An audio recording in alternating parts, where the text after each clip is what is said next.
Mwiriwe. Mwiriwe neza. Mwiriwe. Mwiriwe neza. Mwiriwe. Yego mwiriwe. Mwiriwe. Mwiriwe. Kugana he? Twari turi hano muri quartier tuganira. Hamwe no mujye.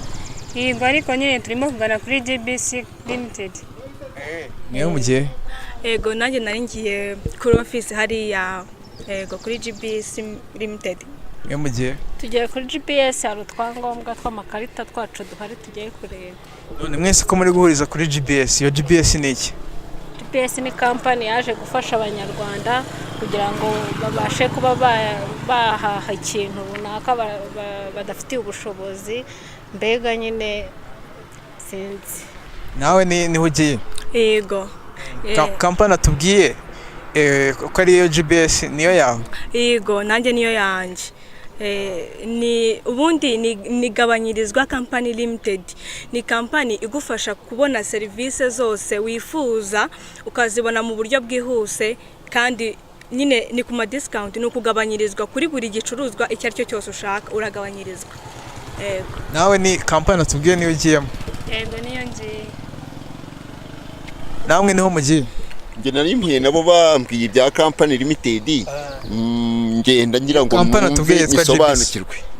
Gabanyirizwa company limited. Bari barimo bayimbwira nanjye rero nari ndimo mfite amatsiko yo kugira ngo nyimenye bambwiye ko bagiye ubu nicyo kinjyanye. Bakubwiye ko ibyiza by'iyo company ari ibe? Bambwiye ko haba mu kwivuza, haba mu guhaha, haba mu by'amategeko ngo byose mbese ndashaka kugira ngo mbisobanukirwe neza. Wabasobanuye n'uwo wese ngo natwe dusobanure? N'uyu mukobwa mwiza ureba. Dusobanuye natwe kugira ngo tumenye ibyo byiza. GBC Company Limited ni mu magambo arambuye ni gabanyirizwa Company Limited. Ni company ikorera mu Rwanda hano Gikondo Majerwa.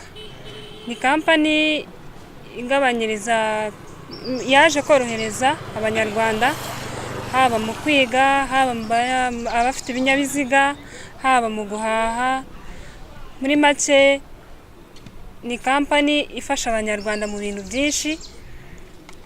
Ufite abana bawe ushaka ngo bige neza mu bigo byiza, biga imyuga, wazugana gabanyirizwa ikaguhereza ikarita yitwa discount. Nyine iyo karita wijyana ku bigo dufitanye amasezerano ikaba yakugabanyiriza mu kwiga.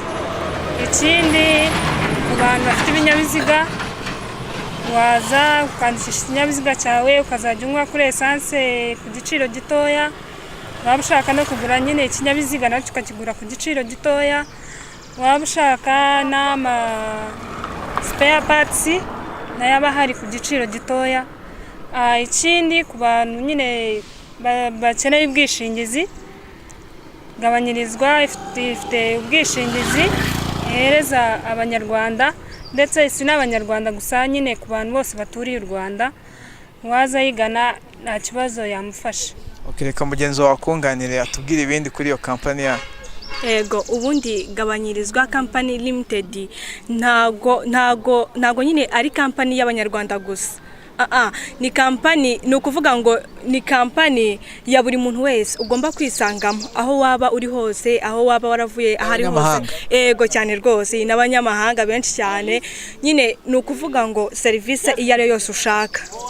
Mugenzi wanjye Kenyirwa yari yabivuze ngo ni ukwiga, mbega ibyo ari byo byose washaka watugana, hanyuma rero nyine ubwo bakabigutunganyiriza. Ni gabanyirizwa Company Limited.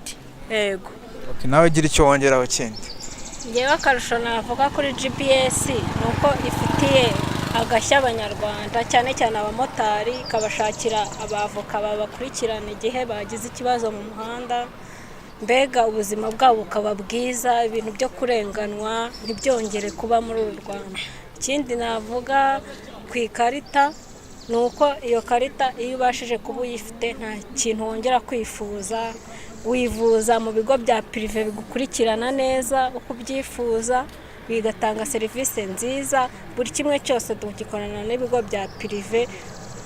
Ndumva icyo ari cyo navuga.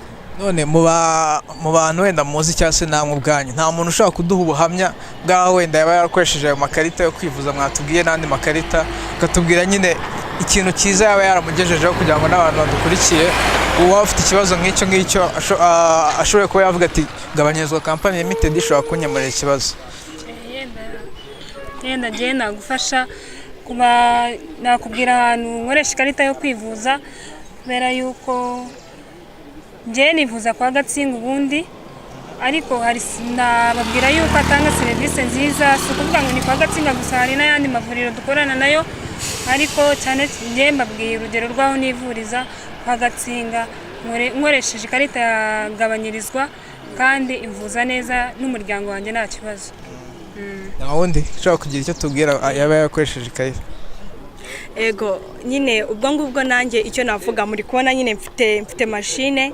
Iyi machine rero nayiguze ku bufatanye na GBS Company Limited.